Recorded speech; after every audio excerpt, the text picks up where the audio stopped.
Regional Director Saima Wazid, Honorable Ministers and Heads of Delegation, Excellencies, dear colleagues and friends.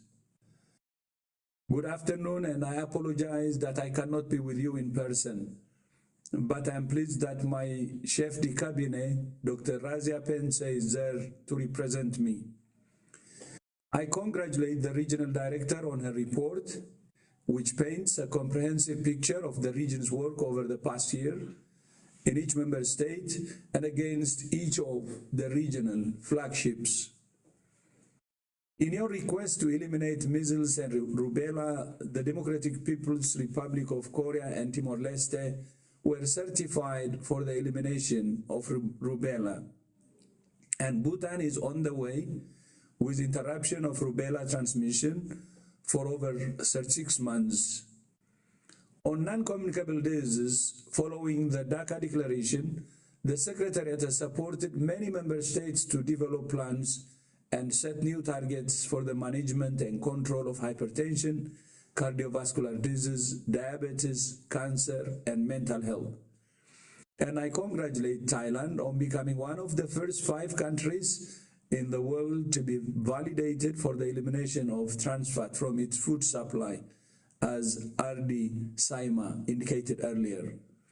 The region has also been a star performer in reducing maternal, neonate, and under 5 mortality.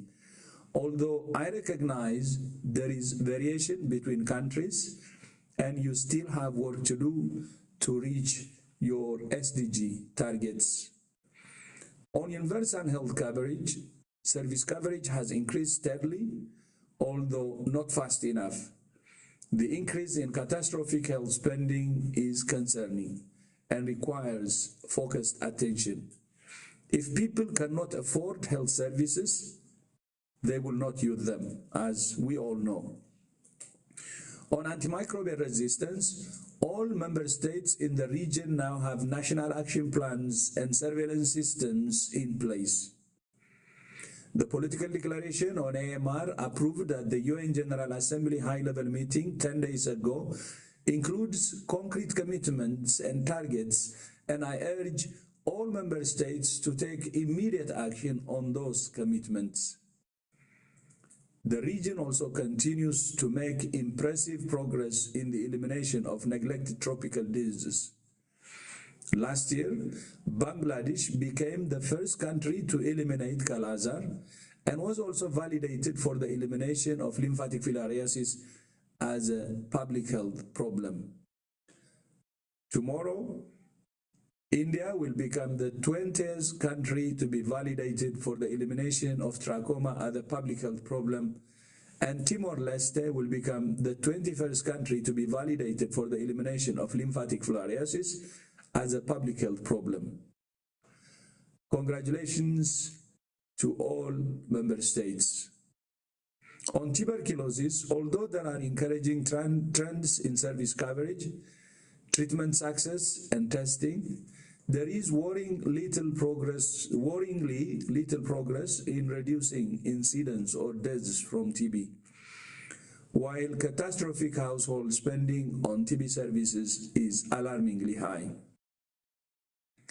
With half of the global TB burden, the fight to end TB will be won or lost in this region.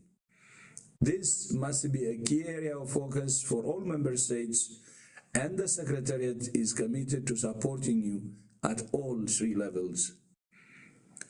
On health emergencies, the threat of COVID-19 has eased, but there were many other crises which you had to contend last year, from outbreaks of cholera, dengue, measles, mpox, Nipah, rabies, and variant poliovirus, to the earthquake in Nepal and humanitarian crisis in Myanmar and Cox's Bazar.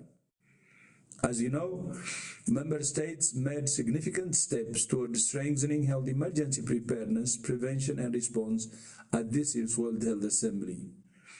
The adoption of a set of amendments to the international health regulations and the agreement to conclude negotiations of the WHO pandemic agreement before next year's assembly or sooner are major achievements.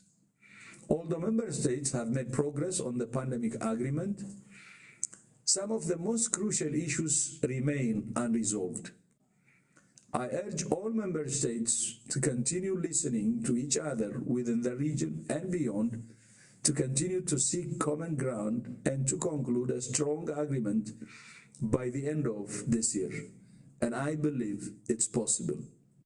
And it is in your shared interest to do so. Excellency Chair, Excellencies, dear colleagues and friends, as we continue to focus on driving progress against each of the regional flagships, I welcome the 5 strategic shifts the Regional Director has outlined in her report.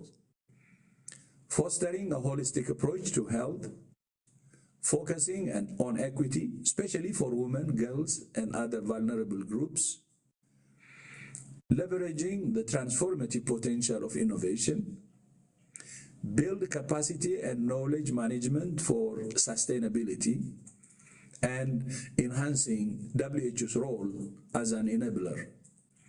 These shifts are well aligned with the shifts we have made at the global level through the transformation that we began in 2018, with a mission to make WHO more efficient, effective, accountable, transparent, and results-oriented. Based on ideas from member states, partners, and our own staff, the transformation is the most ambitious set of reforms in WHO's history, with more than 50 initiatives. We have made significant changes to our business processes, our operating model, our approach to partnerships, our culture, and more. And we're not done. One of our key priorities now is to strengthen our country offices to provide more predictable, more stable, and more tailored support to member states. Together with SIMA and the other regional directors, I'm committed to consolidating the transformation and building this organization into the WHO the world needs and deserves, the WHO of the 21st century. The centerpiece of the transformation was the 13th General Program of Work. GPW 13 was the first of its kind in the history of our organization, with measurable targets and clear indicators to support countries on the road towards the health-related SDGs. Although we have made progress down that road together, it has not been far enough or fast enough. Even without the impact of the COVID-19 pandemic, we would have been well short of our goals to SDGs, as you know. The lessons learned from GPW 13 have now been incorporated into GPW 14, which member states adopted at this year's World Health Assembly. GPW 14 incorporates lessons from the past, the realities of the present, and our aspirations for the future. It's based on a clear mission to promote, provide, and protect health and well-being for all people in all countries, and to save 40 million lives over the next 4 years. To support the implementation of GPW 14, we have launched the first WHO investment round, which aims to mobilize the sustainable and predictable resources we need to do our work. We look forward to your participation at tomorrow's investment round event, and every member state can contribute something within its means. And every contribution makes a difference, whatever the amount. At the G20 Leaders Summit in Brazil in November, His Excellency President Lula da Silva will announce the results of the investment round.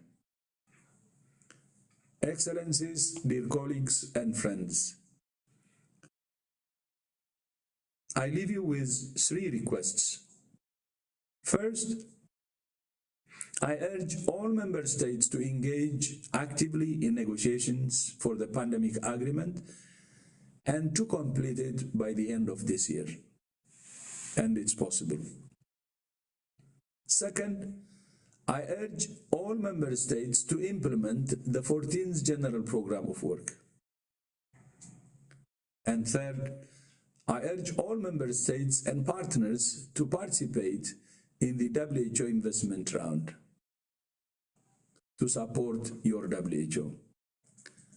Thank you all once again for your commitment to promoting, providing, and protecting health for all the people of Southeast Asia. I thank you. And Chair, back to you.